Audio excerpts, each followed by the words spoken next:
Hey guys, it's RJ from The Secret Stacks, and today I'm bringing you a new channel feature where I talk about what's new and what's news in books. Here we go with item number 1, Valentine's Day at Hogwarts. Warner Brothers is going to be hosting a Valentine's Day banquet at Hogwarts in the Great Hall in their London studios. It's actually going to be 2 nights, both Saturday the 13th and Sunday the 14th. And the fact that I had to look up those dates is a pretty good indication of what my relationship status is this Valentine's Day. The evening will feature a 3-course meal, including a love potion cocktail. Now be warned, the price is a little high, about $360 per person. But let's be honest, that's a small price to pay for Valentine's Day at Hogwarts. Alright, moving on to news item number 2, Our Shared Shelf.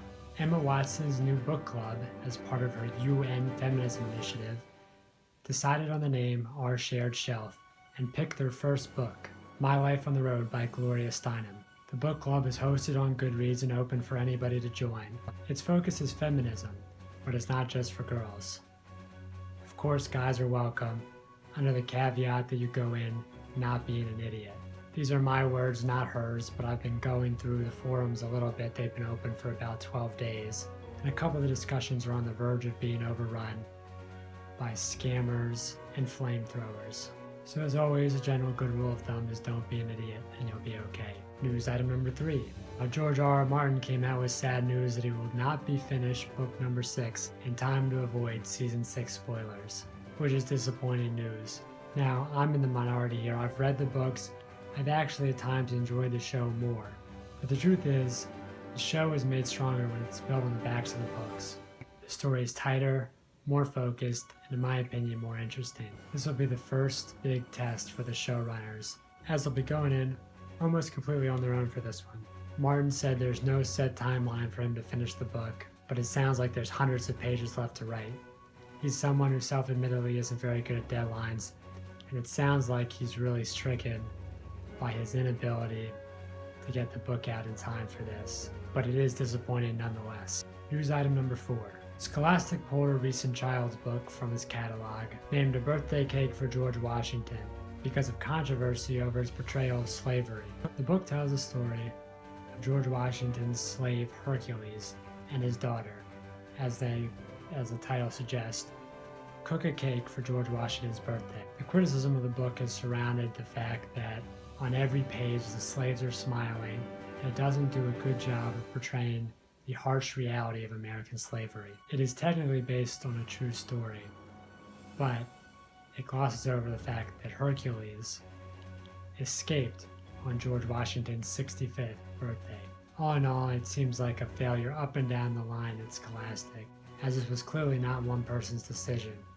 This went up and down the food chain. The fact that no one thought to point out the problems with the book, that it wasn't amended with at least the right context, is really surprising in this day and age. News item number 5.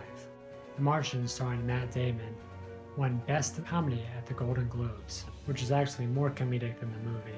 That's not saying the movie was bad. I thought the movie was really great, but it was in no way a comedy. It's basically Castaway in space.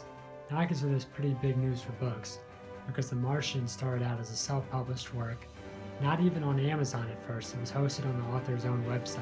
Fans of the story convinced them to put it up on Kindle. It became a bestseller, and now a Golden Globe winning movie.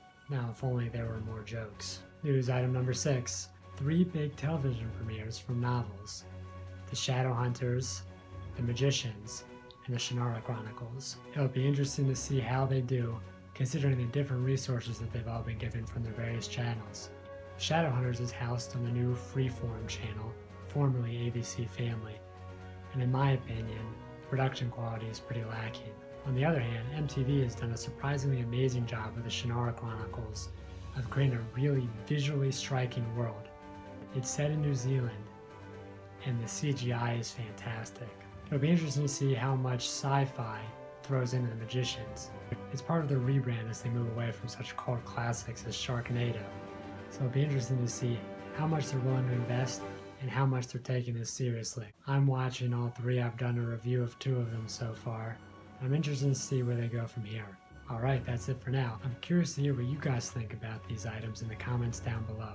And if there are any news items that I forgot to mention, feel free to throw them down there. and maybe I'll do it next time. Until next time, see ya.